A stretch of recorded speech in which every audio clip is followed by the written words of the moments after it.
Il est vrai, de plus en plus de vidéos en lien avec le cinéma d'animation qui sont ou qui vont sortir et j'en suis très heureux, j'en suis ravi parce que j'adore cet univers-là et je me dis que peut-être que vous aussi, en tout cas que vous aimiez ou pas ce concept, bah on va quand même en faire puisque j'aime le faire, donc c'est aussi l'important de faire en sorte que la chaîne de la personne plaise à la personne qui détient la chaîne, quand même. Donc, je vais vous parler de la nourriture dans l'animation. Encore une fois, je vais potentiellement survoler certains films, dans le sens où il ne faut pas non plus que la vidéo dure des heures. Et pour le coup, je sais que même si les films d'animation des studios Ghibli sont extrêmement liés à cette représentation de la nourriture, etc., je t'avoue que je ne les ai que trop peu vus, et il y a trop longtemps pour faire la vidéo sur le sujet, et je n'aurais pas forcément été légitime de la faire en lien avec les studios Ghibli. Les studios Ghibli, j'en parlerai dans une autre vidéo quand je les aurai déjà tous vus, parce qu'il y en a certains que je n'ai toujours pas vus, par exemple Porco Rosso, ou encore Nausicaa, je ne l'ai pas vu non plus, donc il y en a pas mal que je n'ai pas vu, donc je préfère tout revoir pour après vous faire une vidéo sur le sujet, plutôt que de vous faire une vidéo sur des souvenirs que j'en ai. Je préfère vraiment parler de ce qui est plus récent pour moi et plus frais. Et ce qui est selon moi plus frais, c'est par exemple le film d'animation, en tout cas le court-métrage d'animation, Bao. Ça parle de quoi? Alors, au-delà de l'histoire en soi qui a une double signification par rapport au Bao qui représente le fils du personnage qui crée les Bao, enfin ça va très loin, mais en tout cas, la représentation de tout cela se fait par rapport à un bao. Un bao, c'est tout simplement une sorte de ravioli vapeur. Tu as ce film-là dans lequel la cuisine est omniprésente par rapport au fait que déjà, le personnage principal crée le bao, mais surtout, elle fait à manger. Tu vois la préparation, tu vois l'huile, tu vois le feu qui se met sur la poêle. Et ce qui est intéressant, c'est la façon dont c'est mis en œuvre. Alors, bien évidemment, dans un court-métrage d'animation qui traite surtout de la relation mère-fils, ce n'est pas forcément ce qui va nous intéresser. Là, c'est juste entre guillemets, sans mauvais jeu de mots, une mise en bouche. Mais en soi, tu as quand même cette représentation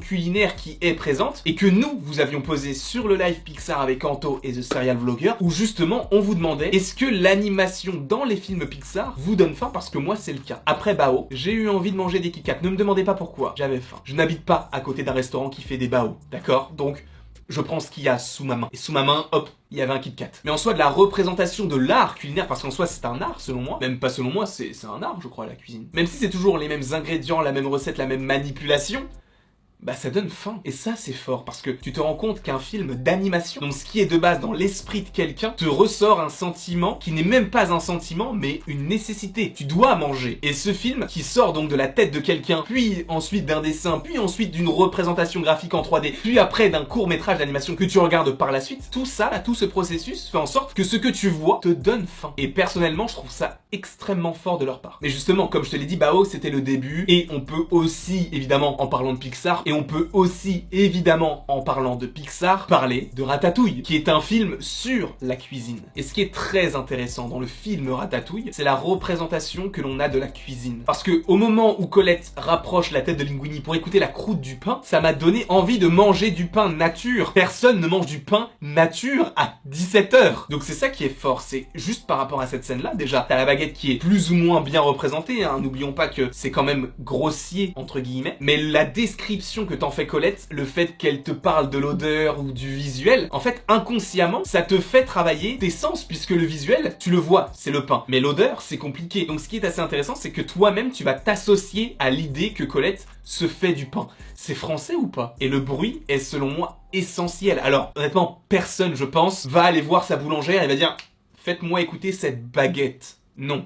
Personne ne dit ça. Mais ce qui est assez intéressant, c'est que cette image, ou en tout cas cette scène-là, fait, entre guillemets, réagir plusieurs sens. Que ce soit l'ouïe, ou l'odorat, ou même, du coup, la vue. Donc ça, c'est par rapport à nous, spectateurs, de voir quelque chose à l'écran, et de nous faire ressentir quelque chose en regardant directement. Sans filtre, entre guillemets, même si tu as l'écran qui sert de filtre. Cependant, à la fin, tu as Anton Ego, et ça, selon moi, c'est extrêmement important, et il me semble que ça a un lien avec le principe de la Madeleine de Proust. On en a d'ailleurs parlé pendant le live, mais le moment où Anton Ego mange la ratatouille, juste au moment où il fait entrer les tomates, les poivrons, enfin en tout cas tout ce qui englobe cette ratatouille dans sa bouche, il n'a même pas croqué, il a juste mis la chose dans sa bouche. Et ce qui est assez intéressant, c'est que juste ça lui a fait penser à la ratatouille que lui faisait sa maman quand il était plus jeune. Et ça, selon moi, c'est ultra réaliste. C'est quand même incroyable. Parce qu'en fait, il n'a même pas mangé, il l'a juste mis dans la bouche. C'est-à-dire que le sens qui a servi, c'est évidemment le goût, mais également simplement l'odorat. L'odeur, la vapeur qui sort du coup de ce plat-là, qui est plein d'arômes, plein de saveurs, ça lui a rappelé la chose. Alors pas forcément le fait de la manger, mais le fait de la sentir et plutôt de la ressentir. Ça lui a fait penser du coup à son passé. Et là où je trouve que c'est extrêmement fort, c'est qu'on a tous ça. Peut-être que je me trompe dans l'explication de la Madeleine de Proust,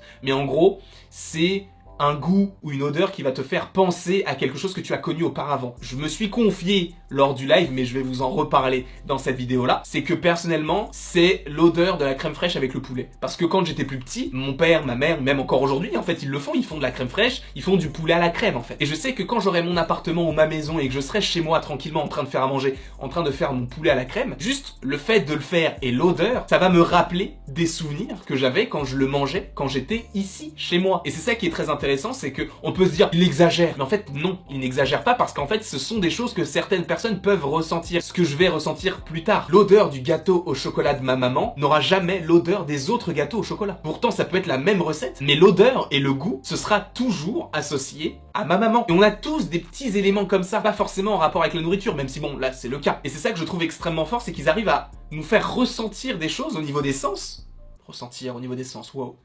Bravo! Évidemment, je ne parle que pour moi. Peut-être que pour vous, quand vous voyez Ratatouille, ça ne vous donne pas faim. Ou quand vous voyez la scène dans Luca, ça ne vous donne pas envie de manger des pâtes au pesto. C'est tout à fait possible. Mais personnellement, ça me le fait. Et ce qui est intéressant, c'est également de voir l'opposé, de voir la cuisine selon la vision de ceux qui la conçoivent. C'est pour ça que je vais vous parler de Flavor of You, avec mon superbe accent. Mais c'est un film d'animation qui regroupe 3 courts-métrages entre guillemets. C'est présent sur Netflix, donc n'hésitez pas. Dans cette vidéo, je ne me consacrerai uniquement qu'au premier acte, qui te raconte l'histoire des ramen, avec un personnage qui, quand il est petit, mangeait des ramen. Cependant, au fur et à mesure du temps, ce n'étaient plus les mêmes propriétaires par rapport au fait qu'il se soit passé plusieurs choses dans leur famille, ce qui fait que d'autres propriétaires sont arrivés, le goût du ramen avait changé puisque le personnage était habitué à cet ancien goût du ramen. Cependant, ceux qui sont nés au moment où les deuxièmes propriétaires sont arrivés, donc ils ont goûté à celui-ci et pour le coup, ils n'ont pas ce souci de comparaison avec ce qui existait bien avant. Alors que le personnage que l'on va suivre, en fait, on va le suivre à travers l'évolution du ramen à travers le temps. Peut-être que là, pour le coup, ça ne vous donne pas envie de regarder le court-métrage, je vous jure qu'il est génial. Là où c'est très intéressant, c'est le point de vue qu'on t'offre. Parce que oui, on t'offre le point de vue de celui qui consomme, parce que lui-même le dit, ça n'a plus le même goût, mais cette fois-ci, tu as également le point de vue de ceux qui la conçoivent, comme je te l'ai dit en préambule de cette partie. Parce que tu as cette première famille qui a vécu des problèmes et du coup, ils ont dû partir. Tu as d'autres propriétaires qui sont arrivés et qui ont conçu la chose d'une manière différente, ce qui fait que le goût était logiquement différent. Et après, au fur et à mesure, tu as eu cette industrialisation, entre guillemets, précisément du ramen, ce qui fait que maintenant, tu as des fast-food de ramen. Pour le coup, même si tu as les saveurs que tu avais autrefois, c'est totalement différent par rapport à la conception et par rapport à l'histoire qui englobe justement ce plat. Et c'est là où j'en ai été bercé, parce que je trouve que c'est une très belle représentation de ce que peut être la nourriture pour chacun d'entre nous. Peut-être que pour certains, ça va juste être le fait de se sustenter, mais pour d'autres, certains vont y voir le moyen